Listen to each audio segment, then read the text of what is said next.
Selamat pagi saudara yang dikasihi Tuhan. Kita jumpa lagi dalam Renungan Pagi GPD Bethesda Makassar. Hari ini saya akan baca dari Amsal Soleman pasal 17 ayat 22 yang berkata sebagai berikut. Hati yang gembira adalah obat yang manjur, tetapi semangat yang patah mengeringkan tulang. Saudara yang dikasihi Tuhan, Salomo mengingatkan kepada kita semua bahwa ternyata kita punya obat yang seringkali kita tidak gunakan. Dan kelebihan obat ini dia tidak pernah expire. Dia bisa digunakan kapan saja, di mana saja. Dan obat ini ternyata obat yang manjur. Sebab itu Salomo mengingatkan ini kepada kita supaya sebagai orang percaya kita jangan menjadi orang yang kehilangan semangat. Karena itu kita menyadari bahwa dalam kehidupan berkeluarga, dalam kehidupan bekerja, berbisnis, bahkan dalam pelayanan, seringkali kita dihinggapi rasa jenuh, rasa lelah, rasa malas, bahkan seringkali kita dikuasai kemarahan yang luar biasa. Dan hal-hal itu sering menimbulkan perselisihan, pertengkaran, dan sakit yang merugikan. Sebab itu Salomo perlu ingatkan kepada kita bahwa kita punya obat yang kita perlu gunakan kapan saja, di mana saja. Karena obat itu begitu penting. Dia tidak hanya bisa mengobati satu jenis penyakit, tapi untuk semua jenis penyakit obatnya ada. Sebab itu kita melihat di sini, Salomo hanya mengungkapkan obat itu ternyata adalah hati yang gembira. Adalah keadaan yang dimana kita bersuka cita dalam pekerjaan kita, bersuka cita dalam pelayanan kita, bersuka cita dalam hidup berumah tangga. Tentunya ada orang berkata, bagaimana mau bersuka cita? Kita di PHK karena situasi seperti ini, bagaimana bersuka cita? Kita punya penghasilan menurun, kita punya usaha tidak nyaman. Alkitab tidak memberikan keterangan bahwa untuk hal-hal seperti itu kita bertahan saja, tidak. Tapi untuk hal-hal yang bisa membawa kita kehilangan semangat, ternyata ada obatnya, yaitu bersuka cita, bergembira. Karena itu adalah kekuatan yang kita peroleh di dalam Tuhan. Hati yang gembira adalah obat. Dalam bahasa yang kita sangat asing untuk telinga kita, hati yang gembira itu diterjemahkan adalah manusia batinia. Pikiran, kehendak hati, di mana tempat emosi dan hasrat itu ada. Jadi kita melihat bahwa hati yang gembira yaitu manusia batinia, manusia yang tidak kelihatan. Tapi dalam keadaan yang tidak kelihatan itu ada pikiran, ada kehendak hati, dan ada emosi serta hasrat. Nah, inilah yang harus diobati. Karena kita cenderung hanya membawa perasaan kita, membawa emosi kita. Karena mendengar situasi kondisi yang tidak nyaman, kita bawa perasaan kita. Tetapi sebenarnya, kalau kita tahu, itu tidak akan pernah bisa mempengaruhi manusia batinnya kita. Jika kita tahu bahwa hati yang gembira itu adalah obat. Sebab itu, hati yang gembira di sini dikatakan riang gembira, sukacita. Dan jika kita tidak dapat bergembira, kita tidak dapat bersukacita, maka itu akan menambah penyakit dalam diri kita. Itu akan menambah beban yang besar dalam kehidupan kita. Itu akan memperbesar pergumulan hidup kita. Oleh sebab itu, kita perlu tahu. Karena di hari-hari ini rasanya sukacita, kegembiraan itu harus dibayar mahal.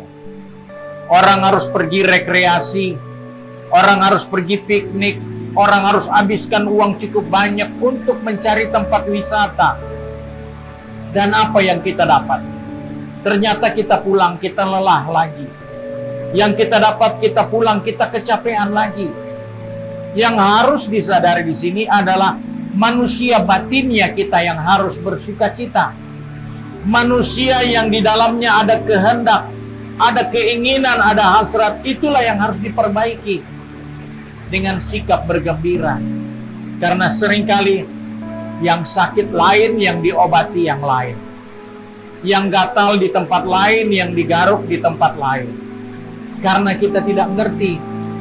Tapi Alkitab dengan jelas katakan, hati yang gembira itu adalah obat. Sebab itu, mari kita sebagai orang percaya, berusahalah bergembira senantiasa. Ada orang bertanya, bagaimanakah kita harus bergembira? Cara apa kita harus buat untuk kita bisa bergembira? Karena ada banyak orang berpikir nanti rekreasi, nanti piknik, nanti dapat hasil yang menggembirakan, baru kita bergembira. Tapi Alkitab katakan, di dalam buku Amsal Soleman Fatsal yang ke-27, di situ Alkitab dengan jelas mengingatkan kepada saya dan saudara pada ayat yang ke-11. Firman Tuhan berkata sebegini, "Anakku, hendaklah kau bijak, sukakanlah hatiku, supaya aku dapat menjawab orang yang mencela aku." Di sini kita menjumpai Salomo mengungkapkan bahwa untuk bisa mempertahankan sukacita, hiduplah bijak. Karena dengan hidup bijak, kita akan tahu apa yang harus kita buat. Kita tidak kehilangan akal, kita tidak buang obat yang selalu ada untuk kita, yang tidak pernah expire, tapi kita tidak pernah gunakan. Karena kita tidak bijak. Kita mengukur bahwa kebahagiaan itu, kegembiraan itu akan hadir jika kita dapat untung, kita punya hati senang, kita punya pikiran tenang. Tetapi yang sesungguhnya adalah manusia batin kita. Sebab itu manusia batin hanya bisa tenang jika kita hidup bijaksana. Karena di dalamnya kita akan menikmati kebahagiaan, kita akan menikmati kesukaan, kita akan menikmati kegembiraan karena bijak dalam hidup ini. Oleh sebab itu, mari saudara yang dikasihi Tuhan, engkau yang sudah pergi ke tempat pekerjaan, ke tempat bisnis, ataupun sedang belajar di kampus, dan juga yang sudah sibuk dengan kegiatan di rumah masing-masing, ingatkan ada obat yang selalu engkau bisa pakai, dan tidak akan pernah kelebihan dosis, dan tidak pernah kekurangan dosis. Obat ini manjur sekali, yaitu bergembira. Dengan sikap hidup yang bijaksana, maka kegembiraan itu menjadi obat yang manjur. Sebab itu mari kita satu di dalam doa. Kembali kami datang kepada Bapa di surga dengan mengucap syukur. Karena hari ini Tuhan memberikan kami suatu kesempatan untuk melihat bahwa kami sesungguhnya memiliki obat yang manjur untuk menolong segala keberadaan kami. Baik itu susah, baik itu penderitaan, baik itu kesulitan, baik itu ancaman mara bahaya. Kami punya obat yang manjur, yaitu hati yang gembira.